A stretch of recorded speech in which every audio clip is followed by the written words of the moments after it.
hari abantu benshi basenga bategereje ko Imana izabasubiza, ko Imana izabajyana ikabazamura ku rundi rwego rw'ubutunzi, birumvikana, ariko Everyone needs grow smart with Angelique YouTube channel. Who doesn't like technology? Who doesn't like seeing kids growing wiser?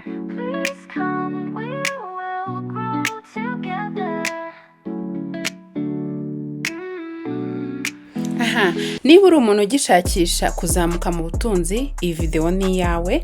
Niba uri umukristo ugistrugglinga financially, iyi video ni iyawe. Ukishakisha mu butunzi kugira ngo ubone wabona amafaranga. Niba uri umuntu ufite business ntoya, if you are a small business owner, iyi video ni iyawe. Ikindi kandi niba uri umukozi uhembwa buri kwezi, aba employees muri rusange, iyi video ni iyanyu. All parents gather here, iyi video ni iyanyu. Muraho neza, iyi ni Grow Smart with Angelique. Uyu munsi tugiye kuganira kuri topic ikomeye ivuga ngo why God's grace is not an excuse for financial laziness. Impamvu ubuntu bw'Imana atari excuse ituma wumva ko utazamuka financially. So stay in touch. Let's move into it directly. Truly, God saved us, but it doesn't replace work. Twakijijwe n'ubuntu, ariko ntago ubwo buntu aribwo nyine ubuntu ntago butubuza gukora. Noah nyine yakijijwe n'Imana, ariko mu by'ukuri nawe byamusabye gukora.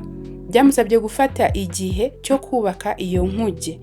Gusa itandukaniro ririmo nuko iyo ukora udakijijwe biragoye ko wanagera ku ntsinzi, ariko iyo wakijijwe ukabukora, Imana iguha n'ubwo buntu, noneho ibyo ukora bikagenda neza. Bivuze ngo kuba twarakijijwe n'ubuntu ntago bivuze ngo ubwo buntu butubuza gukora. Nuvuga ngo Noah yarakoze, iyo atubaka iriya nkuge agasuzugura avuga ati you saved me, akiryamira akisinzirira, nawe umwuzure wari kumutwara nk'uko abandi wabatwaye, ariko we ntago yigeze aryama, ahubwo yashiritse ubute, akura amaboko mu mufuka, atangira kubaka inkuge. Imana nyine yashoboraga gukiza Noah y'ubwayo yiyubakiye n'inkuge, ikavuga iti reka nubake inkuge. Instantly Imana irema ibintu mu buryo butangaje, iravuga nyine bikaba, irategeka bigakomera. Yashoboraga kuvuga iti dore inkuge nakoze, mujyemo, sibyo? Ariko yashatse kurokora abantu, ariko ishyiraho ako kantu kuko bagomba nibura kubaka iyo nkuge. Noah hari ikintu yakoze, iyo yiryamira bukira bugacya, we n'umuryango we nawe bari kwisanga nyine barangije kimwe n'abandi, sibyo? Nuvuga ngo mu by'ukuri ubuntu burahari rwose bwo gukoreramo, ariko nyine bisaba gukora. Ntago bivuga ngo ubwo mfite ubuntu birahagije.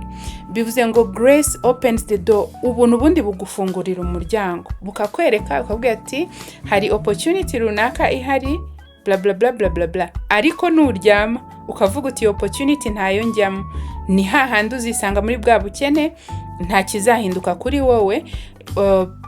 Nuvuga ngo gukora kwawe kujyanirana nyine na bwa buntu wahawe.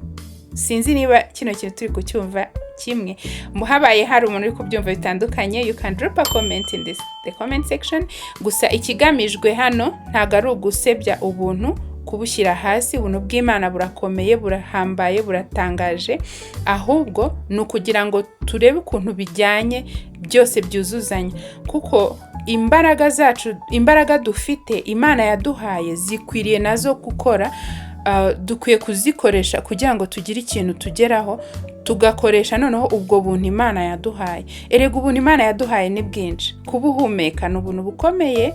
Hari igihe nabyutse nkigera imbere y'umuryango numva ndi guhumeka neza umwuka wo hanze, ndavuga nti wow, guhumeka this kind of a fresh air ni ibintu bidasanzwe, n'ubuntu bunini mbashije kubona, kuko hari benshi barimo barahumeka za oxygen ziba ziri muri bya bicupa bimeze nk'ibya gazi. Rero dufite ubuntu bwinshi, kuba uriho, kuba ugenda, kuba ufite amaboko akora, kuba ufite ubuzima buzima, kuba ubasha kuvuga ni ubuntu bwinshi, kuba ubasha kubonesha amaso yawe ni ubuntu bwinshi, kuba amatwi yawe yumva ni ubuntu.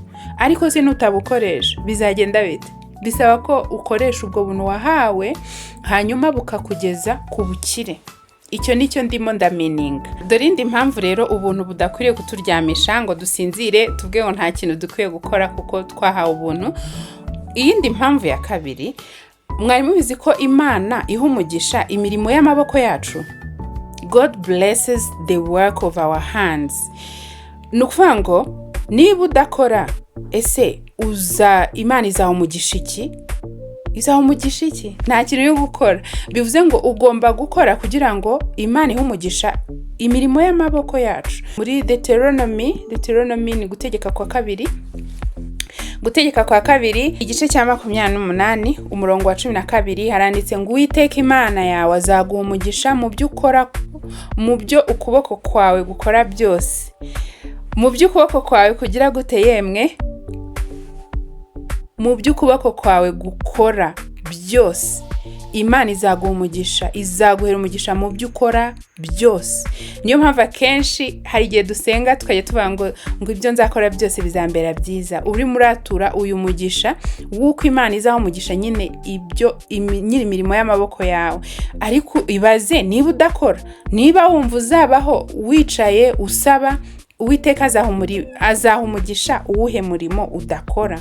Niba ntacyo ukora nyine ukuboko kwawe, niba nta kintu gukora, Imana izaha umugisha iki? Turi kubyumva kimwe hari. Uwumva wenda ibyo mvuga atari byo nawe yambwira muri comment tukareba uko tubiganiraho. So abantu benshi barasenga pe, ugasenga uvuga uti data mpumugisha, data ndakwinginze mpa amafaranga, data ndakwinginze mfasha nubaka ino nzu nyirangize, mfasha nkora ibi nibi, mfasha mpumugisha. Ariko ntiwibaze niki ndi gukora, niki ndimo gukora. Ikiza ibaze icyo uri gukora hanyuma ubwira Imana iguhera umugisha mu byo uri gukora. Aho ngaho kandi koko biraba cyane cyane. Imana ikunda gushyigikira abantu bakora.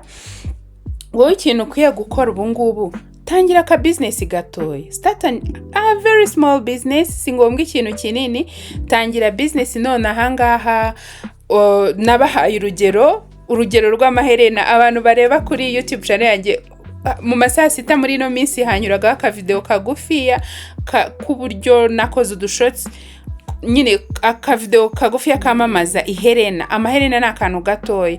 Bivuze ngo wakora nawe ikindi kintu, singoma amaherena, wakora n'utundi small businesses. Tuzagenda tureba hano businesses ushobora gutangiza amafaranga make yewe ku gishoro $50,000.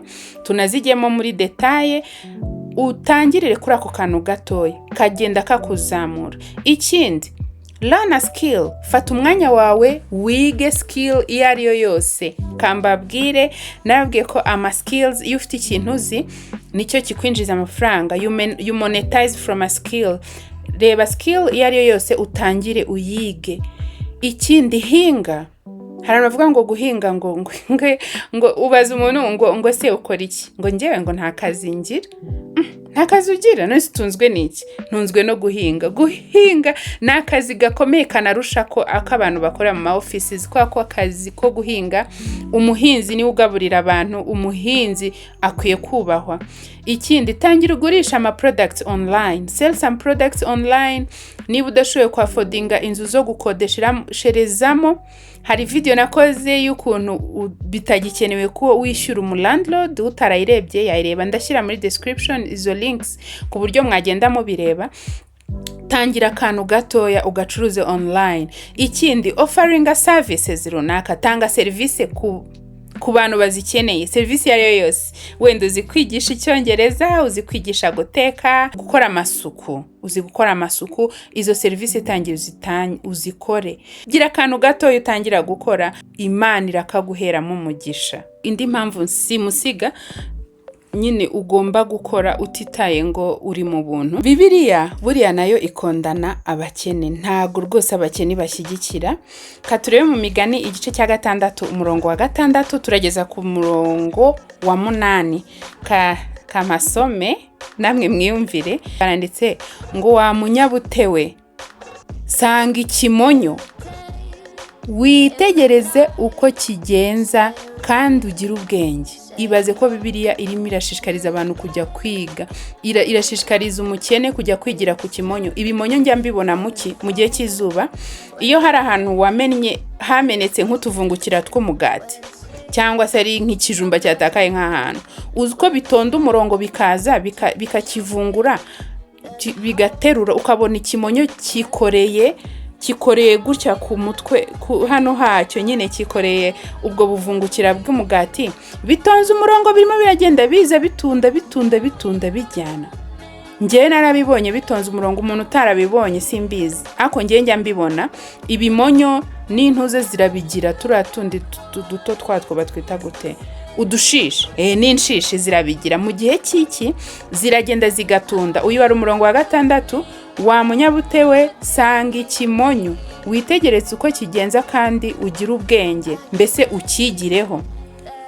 Kadusoma umurongo wa 7 ngo ntikigira umutware cyangwa igisonga cyangwa shebuja. Ibaze, ibimonyo ntibigira abatware cyangwa igisonga cyangwa shebuja, nta hierarchy bigira ngo boss ngo noneho harahari iki n'iki. Noneho bavuga ngo ariko gihunika ibiryo byacyo muki, kandi mwisarura kikishakira ibigitunga. Ikimonyo ntago kigira boss, ntikigira igisonga, ubwo nuvuga ngo ucyungirije, nta nubwo rwose kigira nyine nta hierarchy mu kazi, ariko kirakora ku buryo kihunikira ibyo kurya, hanyuma no mu gihe cy'isarura kikishakira ibyo kurya. Imagine. Noneho ibaze niba wowe uri umuntu mukuru ukaburaho udashobora gukora. Hari abantu badakora, ba boss batabahagaze hejuru. Niba boss adahari, nyine gukorera ku jisho. Boss niba adahari, ubwo nta kintu gikorwa. Waba ukimubona hari ku irembo, cyawumvishe nk'imodoka yije cyavugishire ihoni, avugije ihoni wenda atashye, akaba ari gutangira gukora ibyo wakabaye wakoze kare, tugahora ducunganwa ku jisho. Noneho ibaze ikimonyo kimenya kwihunikira ibyo kurya. Ibaze niba uri umuntu utajya ukora saving na rimwe mu buzima bwawe. Ya 20% dora tuvuga kwa kundi twisavingira 3 ku munsi, wowe ukaba nta saving nimwe rukumbi ujya ukora, ngo umenye ngo igihe ibihe bigoye nibigera uzamenye kwitabara. No mwisarura ngo kikishakira ibyo kurya. Ibaze niba uri umuntu uraho ugitamikwa na rubanda, ugitamikwa n'umugabo wawe cyangwa ugitamikwa n'umugore wawe, mbese urusyo dukome n'ingasire. Nukurura rutwa n'ikimonyo. Ngo iyi ni Bibiliya bivuze ngo wa munyabutewe genda wigire ku kimonyo. Iki kimonyo gikwiye kutwigisha ko dukwiriye gukora, ba boss bahari cyangwa badahari, dukwiye gukora tutitaye kuri nkwe. Ikindi tugasevinga, ikindi kandi tukamenya nyine kwigaburira, tukamenya kwiha ibyo dukeneye, bidasabye ko hari abandi babiduha, hari abandi to blaming ko batabiduha. Akantu gatoya wakora, Imana yakaguheramo umugisha. Twabonye yuko ari isezerano yuko izaha umugisha imirimo y'amaboko yacu. Niba utakoze izaha umugisha iki ko mbisubiyemo. Katurebe rero impamvu ya 4, ubuntu budakwiriye gutuma tudakora.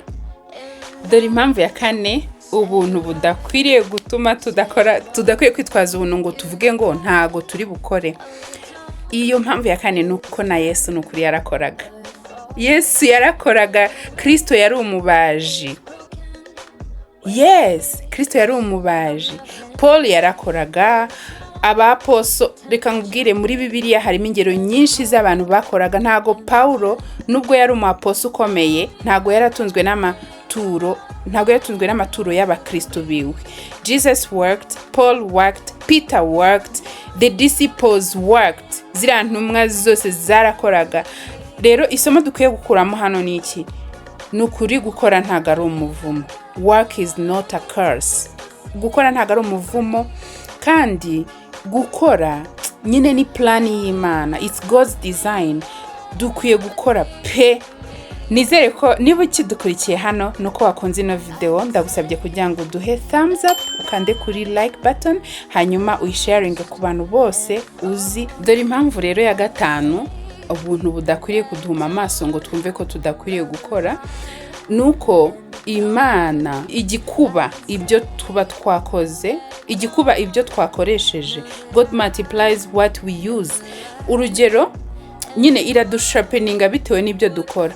Urugero muri numugani wo muri Matayo 25:14 kugeza ku murongo wa 30 harimo umugani w'amatalents cyangwa se itaranto. Yego ndumva ariko babivuga itaranto. Harimo abagaragu batatu bose bahabwa talents, bahabwa nyine impano runaka. Noneho babiri barazikoresheje, noneho umwe arayitaba arayihamba. Urumva?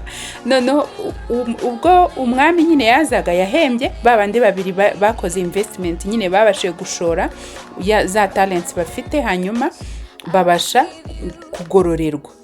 Bivuze iki rero? Iyo uri gukora wowe nawe uri gukoresha talent ufite Imana yaguhaye. Nihe talent ufite? Uzi kuvuga. Nabivuze, niba uzi kuvuga ni talent yo kuvuga. Abantu bavuga hari aba MC bishyurwa amafaranga menshi.